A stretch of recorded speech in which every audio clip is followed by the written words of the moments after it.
All right. Good morning, everyone. My name is Camilla Stegall, and I'm one of the collections management archivists at the Georgia Archives.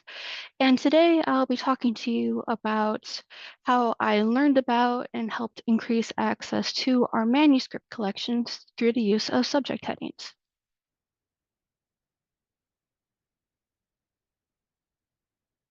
So, quick about me. I started at the Georgia Archives in October 2024, and prior to that, I recently graduated with my library science degree. I was really passionate about this project because it's a mixture of my two favorite things in the library sciences field, archives and cataloging, specifically the use of subject headings. I have brought some prior experience working at other institutions and learning how their workflows are for similar projects. So I was able to bring that to this project at the Georgia Archives. Now about my institution, I work at the Georgia Archives, which is located in Morrow, Georgia, just south of Atlanta, and it is a repository for Georgia state government agencies' permanent records. That makes up the majority of our collections. However, we do have some non-government records, which we refer to as our manuscript collections. We have about 1,200 of these collections. They used to be a larger collecting focus, but now we accession only about a handful each fiscal year. And in 2021, the Georgia Archives began to use archive space to host their finding aids. And one of the first projects I had when I joined was to help move their manuscript finding aids from their Alma library catalog to archive space. And it was during this migration that I proposed the use of subject headings on the archive space finding aids. So just a very quick overview of Library of Congress subject headings. Well, subject headings overall, they show what a document is about, its aboutness. They allow users to search by specific topics, and they intellectually co-locate materials, which is definitely beneficial for an archive where all our collections may not be physically together by subject, like a library using Dewey or Library of Congress classification.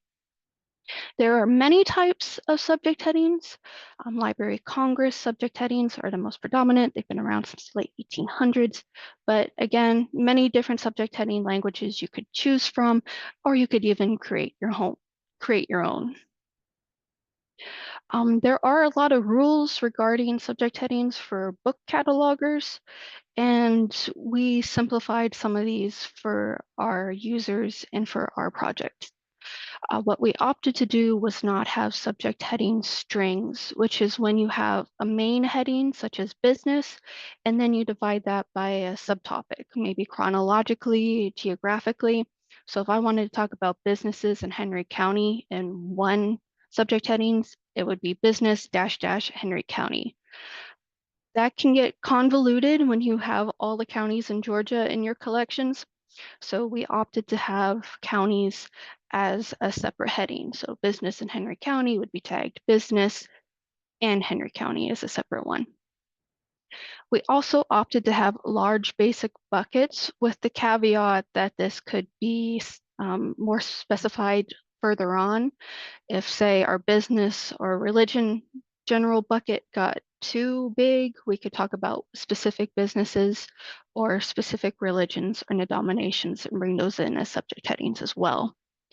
This was also a time for subject heading remediation.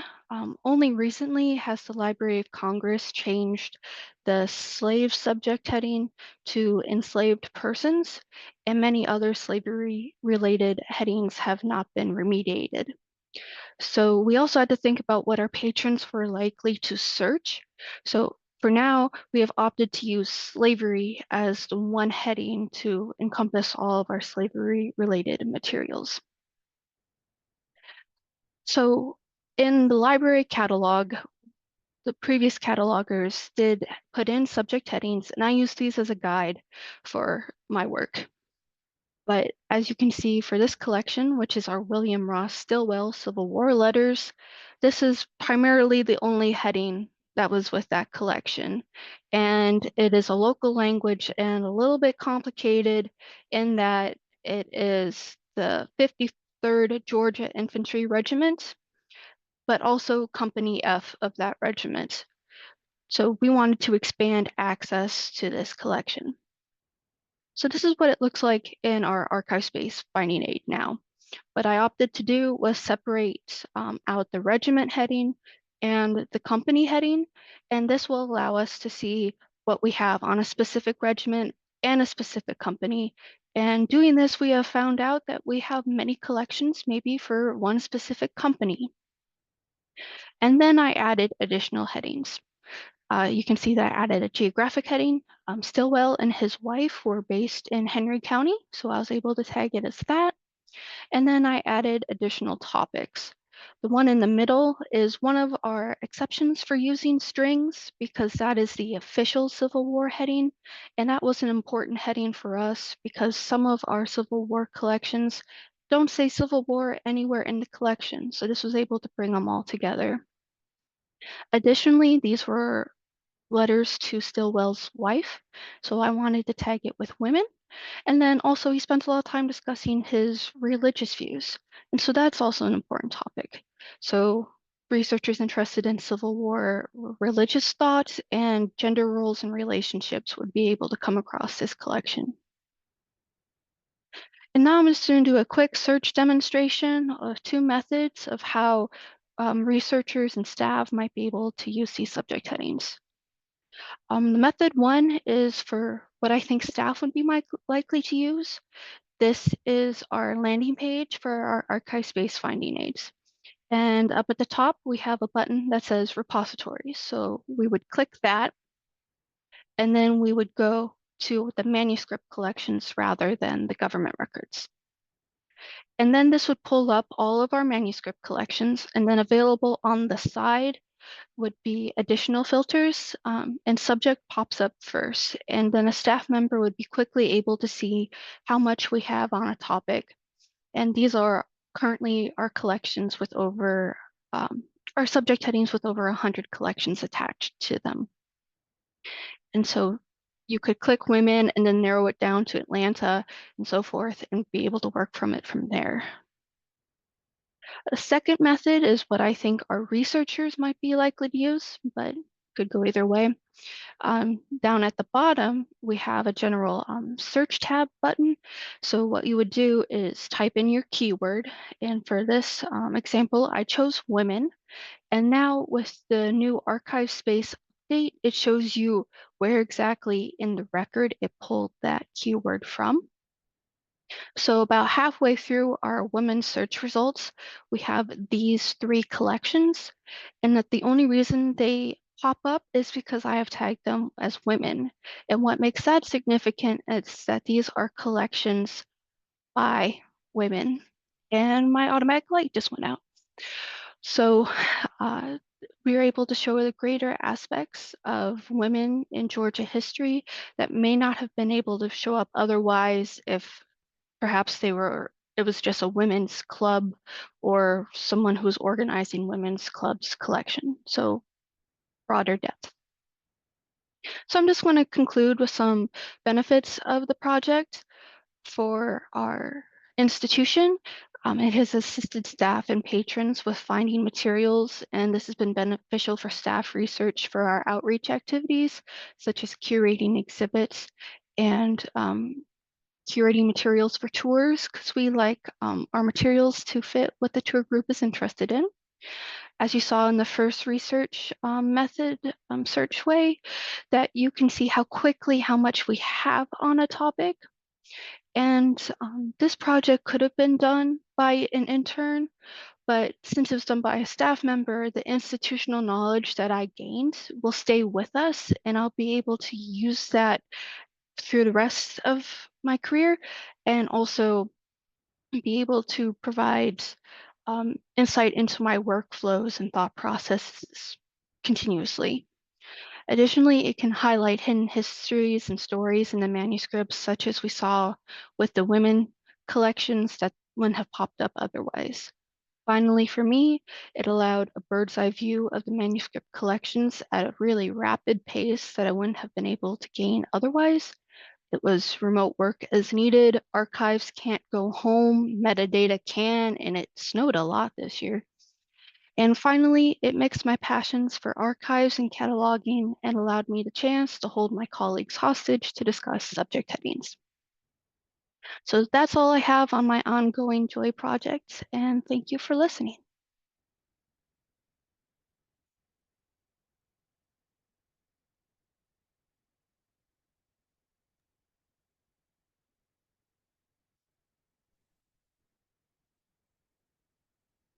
Good morning, everyone.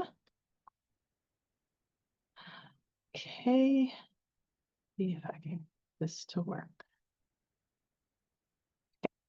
I am Jessica Hornbuckle, and I'm at Berry College. I'm here to talk with you about how I found joy during a migration using metadata, because everyone loves metadata just as much as I do, right? So I am at Berry, and it is a private liberal arts college. It was founded in 1902 by a woman, and Martha Berry, and I am located in Rome, Georgia. While we are known for our vast amount of deer that we have on campus, we do have over 2,000 undergraduate students and over almost 150 graduate students, and we are growing new programs. Starting with a PA program this fall, so we are expanding. Our archives consists of one full-time archivist, a graduate assistant, which is a new addition, and also our student team of about 3 to 6 undergraduate students. I myself, as Discovery Services librarian, am not fully affiliated with the archives. I have other responsibilities, but I am the local metadata wrangler, and I also help with discovery of our archives. Our top requests tend to be genealogical in nature. Hey, my grandfather attended Berry in such and such years. What do you have about them? Also, our college departments like the president's office, the alumni office, and tend to also ask questions. We love a lot of trivia about our history as well, but photographs and publications tend to be the two collections that get a lot of use, and those are what make up our digital archive, and which we had to migrate fairly recently. So we had our digital archives hosted through Lyrasis with Island Door, which ended their service. And so a 3-person team of the archivist, myself, and the director had a very short timeline in order to look for a new platform, decide on a new platform, and then migrate. So we decided on AM Cortex. They are a digital asset manager and content management system as well. So they also integrate with Preservica, which is great for future planning. We couldn't do that right now, but something we'd like to. They have an established community that they're asking for feedback, and different members can interact with each other, asking questions about how they did something on their platform. And they offer professional services, which we need during a time when we had a very short window to migrate. So we did engage their professional services. So Cortex built our website, but we explored other sites for inspiration. They have the wiki and timeline feature, which was great for future ideas. But the one piece and the thing that really helped me find joy during this migration was using our controlled vocabulary metadata to help to facilitate discovery in new ways. So I want to start with, this is an opportunity to actually, let's see if it works correctly, to actually go to our website so I can show you what this looks like in real time. So we have our website here with our one bar. If you know what you want, you can go ahead and do a keyword search. But if you scroll down, have some information. You can see a few collections that we have. We have our start a search. And so what we can actually do is, if you're not sure what you're interested in, then you can just browse. And so we can choose, let's look at California, Florida, and New York.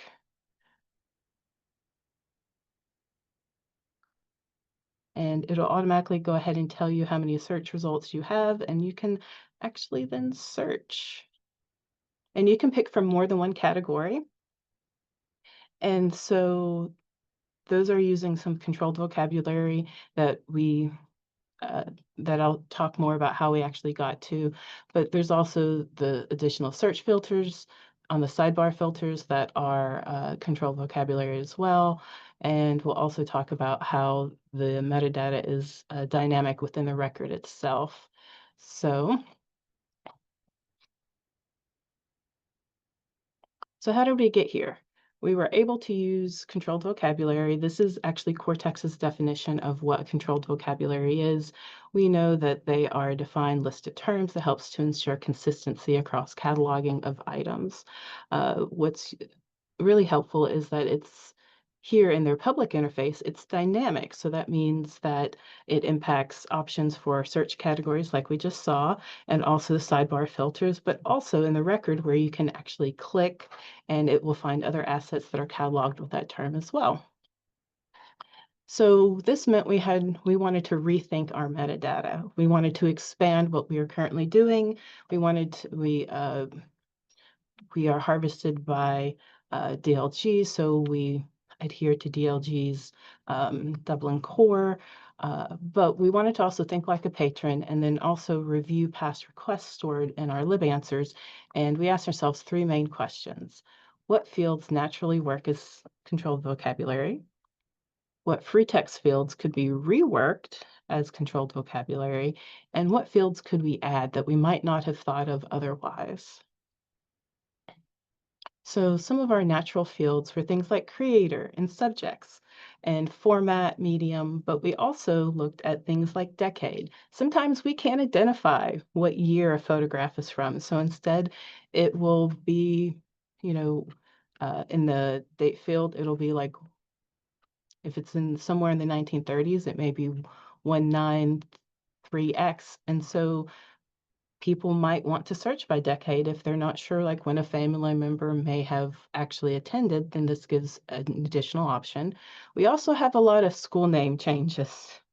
So if someone is familiar with one school name but not another, then they can search that way as well.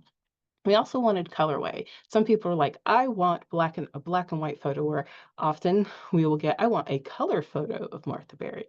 So that way people can actually search by that specific colorway if they're interested. Uh, One of the other things was reimagining some of the fields that we already had. So for instance, coverage, location is this one big long item. And so what we could do is break it down into its elements, and that way we actually have a little bit more control, like we saw at the very beginning, where you are able um, to dial in a little bit more specifically. So we can also see what this looks like on our record. So I just searched for a photograph of Martha Berry. Now this can get hard to see, but if you hover over, you can actually see where there's a very faint line, and you can hover and see that it is clickable. That is the controlled vocabulary at work on this document details. So if we're interested in black and white photographs, we can search across all of our collections. This actually gets more powerful as we will grow the archives. But we can also search for decades. So we can search 1930s. It's going to pull everything up across our two collections. You can tell that we have 97 results. Like, we think this one's 1937, so it has the decade of 1930s. We do have some that have very specific dates.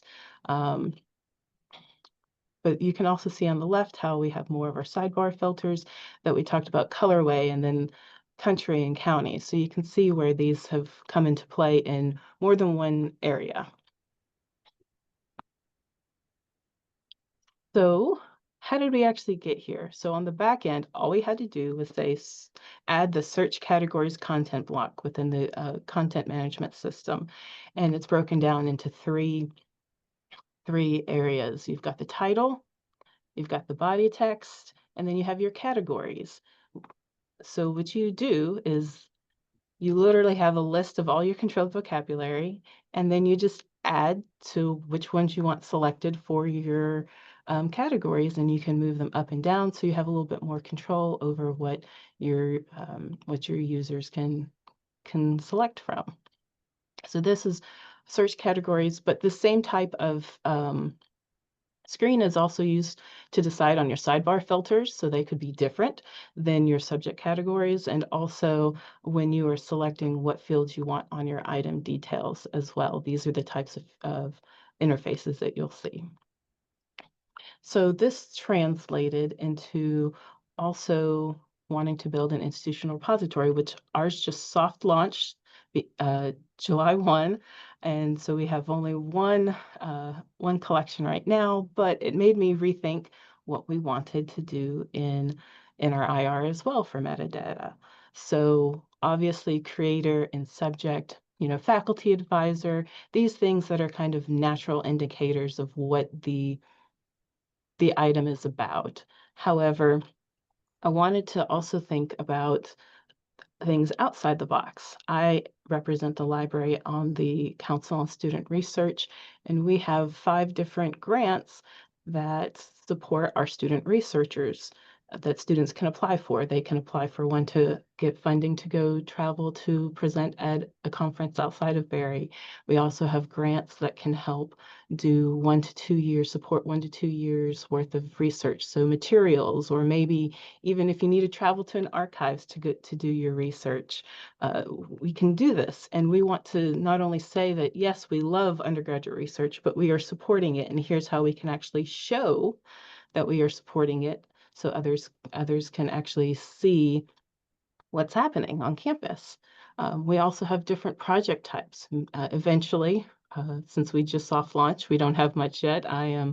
By August, we will have an additional 2 collections out, but right now we have posters and honors theses. But in the future, we want to look at doing capstones and journal articles as well. So we have these these project types that will help us as we start to grow if you're interested in one particular type of item.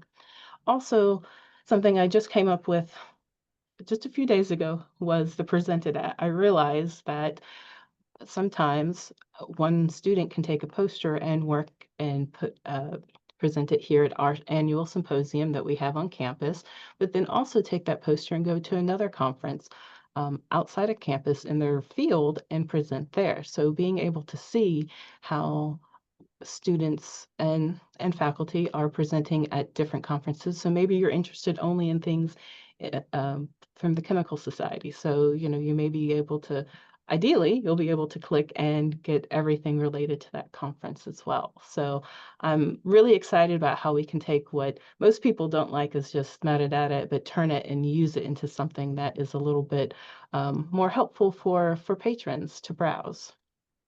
So that's really how I found some joy in during a migration, reimagining our metadata using past requests and being able to then use that to turn it into exploration options right from the very beginning with pre-populated fields to help our patrons out with browsing, but then to also have additional sidebar filters with our search results, and then also have the options on the item record, the item detail page itself, to facilitate additional, user experience by clicking on a word and searching across the entire site. So thank you. All right, thank you both. So we do have about 10 minutes for Q&A. If you have any questions, I think you can just go ahead and unmute yourself, or if you just want to type it out, I will share them with our speakers. Love both your presentations, by the way.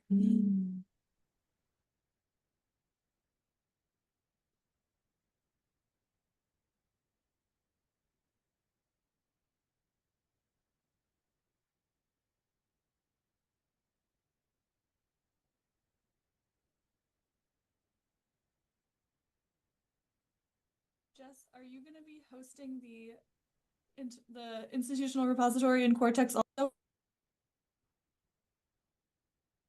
Yes, yes, it is. We have a license that allows us for 2 sites. So yeah.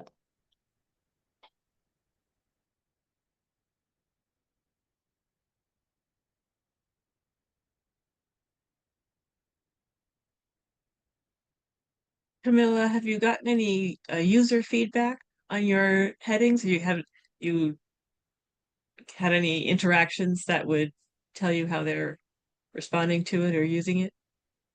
We had one searcher who was like, "Whoa, more stuff is pulled up on medicine than the last time I searched for medicine." So just being able to like find more collections was beneficial for them.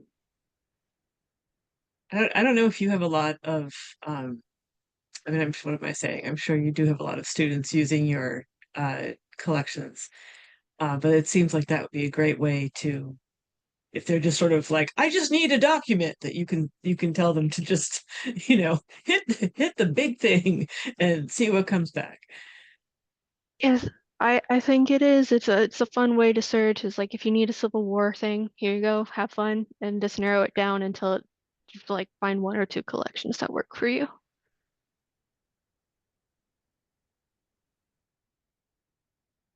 And Jessica, I do love that colorway. I saw somebody else say they love it. Gabby, yeah, but I also thought that was great. People who are like, I just need a black and white photo. You're like, okay, sure. I'm poking around on the Berry website and I love being able to like choose counties, and there's something from my home county. So I was like, that's so cool.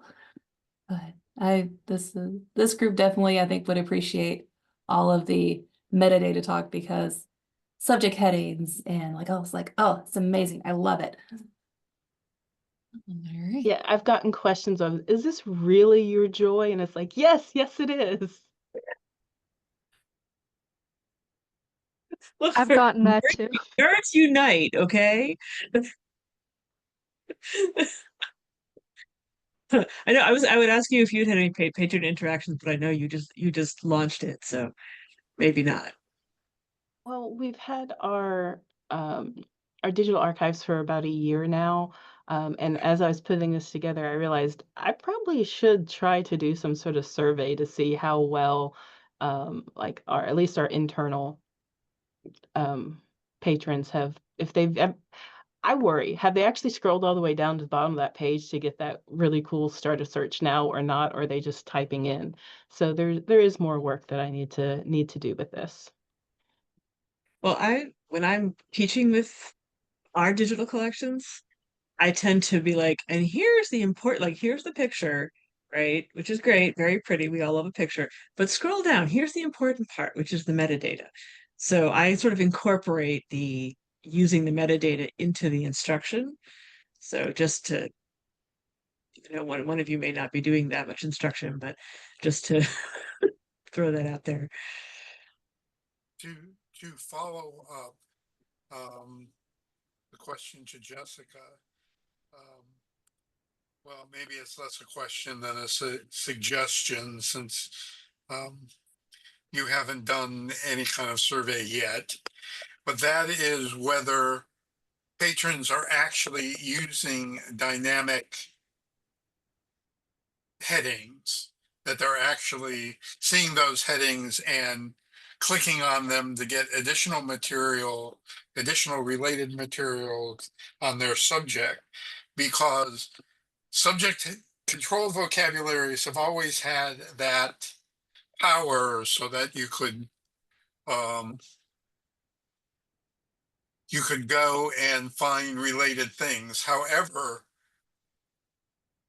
patrons tended to just use very broad subject headings, and then even when other subject headings came up because of this, it didn't occur to them to say, well, maybe I should search, enter in these others and see what I get.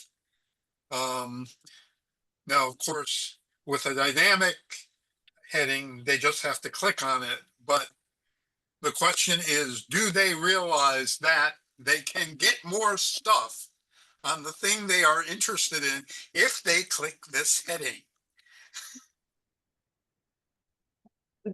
That is a wonderful question, and maybe we should put together a survey of actually, or even a user experience. I've thought about trying to do that with a small team to actually ask them how they're doing something and watch them and just see, because I have a feeling people don't use it as much. We do highlight that when we do our regular library instruction. And I think this year we're starting to want to do more of a, okay, we're in this a year, we have more content. Let's actually do more outreach to our patrons here on campus. So that's something to definitely highlight when we are doing that.